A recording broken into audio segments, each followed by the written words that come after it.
Ulug'bek Qodirov 43 yoshda. Bugungi kunda xonandalikda ham o'zini ko'rsatib kelayotgan aktyor Ulug'bek Qodirov 3 avgust kuni 43 yoshni qarshiladi. Tasodifan san'at olamiga kirib kelgan, bir muddat AQShda istiqomat qilgan. Bugungi kunda to'ylarda qo'shiq kuylayotgan aktyorning hayot va ijod yo'liga nazar solamiz. Aktyor 1983-yilda Toshkent shahrida tavallud topgan. Otasi Nosir, onasi Farida Qodirovalar kamtarona hayot kechirishgan. Ular 2 o'g'il va 3 qiz farzandni tarbiyalashgan. Ko'richak sabab harbiy bo'la olmaganman. Nosir va Farida Qodirovalar kenja o'g'illarining harbiy soha vakili bo'lishini orzu qilishadi, chunki uning bo'ylari baland, sportga bo'lgan qiziqishi ham yuqori edi. Afsuski, yosh Ulug'bekka harbiy bo'lish nasib etmadi. Ota-onam haqiqatan ham harbiy bo'lishimni orzu qilishgandi. 15 yoshimda Toshkentdagi Suvorov nomli harbiy bilim yurtiga o'qishga kirdim, ammo uni bitirish menga nasib qilmadi. Kutilmaganda ko'rchak bo'lib qoldim. Jarrohlik operatsiyasidan keyin shifokorlar jismoniy mashqlar bajarishimni ma'lum muddatga taqiqlashdi. Ota-onam meni oddiy maktabga qaytarishga qaror qilishdi. Shunday qilib, harbiylik kasbi haqidagi orzu o'z-o'zidan barham topdi. Ammo bolaligimda sportga qiziqishim yuqori bo'lgan, ammo o'zim ham atrofimdagi insonlar ham aktyor bo'lishimni xayollariga keltirishmagan.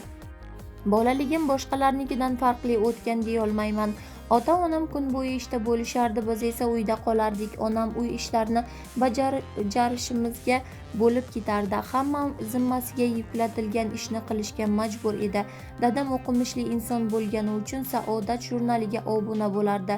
Ishga ketayotganda jurnalning qaysi sahifalarini o'qishimizni ham belgilab ketishardi, deydi aktyor Ulug'bek Qodirov. Artist bo'laman, qonim to'kildi. San'at institutiga hujjatlarimni tasodifan topshirganman. Institut binosi oldiga ro'y bergan voqeani taqdirning belgisi sifatida qabul qilganman. Bahorning ilk kunlarining birida do'stlarim bilan Toshkentdagi Alisher Navoiy nomli milliy bog'ga aylangani bordik. O'sha kunlari onam menga yangi poyabzal olib bergandilar. Ko'p yurganimdan tufli oyog'imni shilib tashladi, ammo yurishda to'xtamadim. Shunda xayolimga san'at institutining oldiga yetib olsam bo'ldi degan fikr keldi. Institut binosi oldiga yetib borganimda oyog'imga yanada ko'proq qonay boshladi. Bu qon institut darvozasi oldiga to'kildi. O'sha kuni kechqurun onamga san'at institutiga hujjat topshiraman deb aytdim. Onam bu nima deganing deb hayron bo'ldilar. Qonim to'kilgan joyga o'qishga kirmasam bo'lmaydi deya javob berganman, deydi Ulug'bek Qodirov. Ulug'bek Qodirov bo'sh vaqtida detektiv janrlarda kitoblarni o'qishni yaxshi ko'radi. Fe'l-atvori o'zini kamgap, bosiq inson deb ta'riflaydi. U hurmat qilgan aktyorlar Al Pachino, Alain Delon, Brad Pitt. Instagramda 2,5 million obunachisi bor va qolaversa yirik brendning ambassadori hisoblanadi. Ilk rolim epizod bo'lgan. Aktyor 2000-yilda O'zbekiston davlat san'at va madaniyat institutiga qabul qilingan. U institutning eng ko'rkam talabalaridan biri bo'lishiga qaramay, ko'pchilik uning sahnaga moslashib ketishiga shubha qilgandi. Bunga aktyorning injiqligi va biroz zakiligi sabab bo'lgan bo'lsa ajab emas. Ilk rolimni 2001-yil Ayol zoti serialida ijro etganman. Kastingdan o'tding deyishganda rosa xursand bo'lgandim, ammo kichik epizodga tasdiqlashgan ekan. Kamera qarshisida hayajon albatta bo'lgan, ammo rolga moslashishim qiyin kechmagan. 2004-yili institutni bitirgandan so'ng ketma-ket yangi filmlarga takliflar bo'ldi. Devona va Sarvinoz filmlarida suratga tushganimdan keyin odamlar taniy boshlashdi, deydi aktyor. Otamdan ayrilib qoldik. Aktyorning muvaffaqiyatli rollari ko'p, ammo uning tanilishida Sarvinoz va Baxt uchun million rollari ko'proq hissa qo'shgan, chunki 2005-yilda unga yilning eng yaxshi aktyor nominatsiyasiga g'oliblik nasib etgan. 2004-yil ijodimga eng barakali yillardan biri bo'lgan, ammo hayotimda og'ir judolik bo'lgani bilan ham xotiramda qolib ketgan, chunki endi tanali filmlarni namoyish etilayotgan pallada otamdan ayrilib qolganmiz. Otamga filmlarni ko'rish, premyeralarda old qatorda o'tirib tomosha qilish nasib etmagan. Bundan ko'p afsuslanaman, deydi Ulug'bek Qodirov. Ulug'bek Qodirov 1 oy yashab ajrashgan. Aktyor Ulug'bek Qodirov 2012-yil sentyabr oyida ota-onasining qistovi bilan uylangan. To'y katta dabdaba bilan o'tgan bo'lishiga qaramay, kuyov bir oydan keyin ajrashishga qaror qilgan. Mish-mishlarga qaraganda bunga kelinni yoqtirmay uylangani sabab bo'lgan.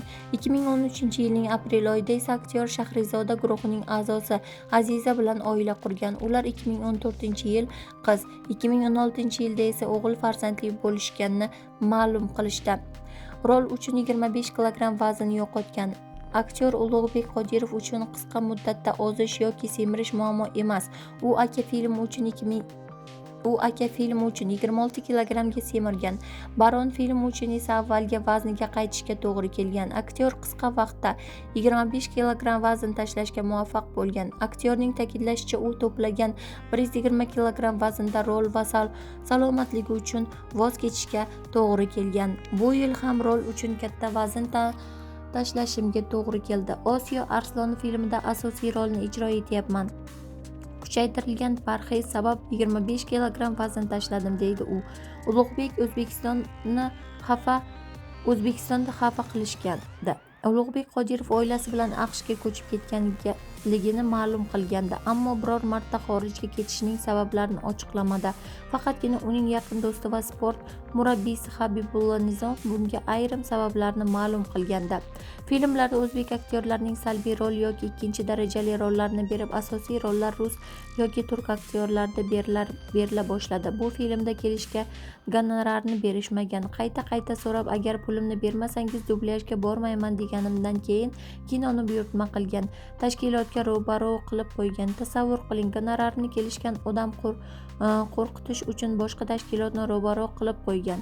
Balki adolatsizliklarni ko'rib, men o'zim yangidan hayot boshlab alohida yashab ko'ray degandir, degandi Habibulla Nizomov.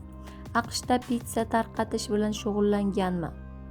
Aktyor birorta intervyusida AQShdagi faoliyati haqida gapirmagan bo'lsa-da, tinib tinchimas muxlislar uning nima bilan shug'ullanganligini aniqlashgan. U barcha muhojirlar singari pitssa tarqatish bilan shug'ullangan emish.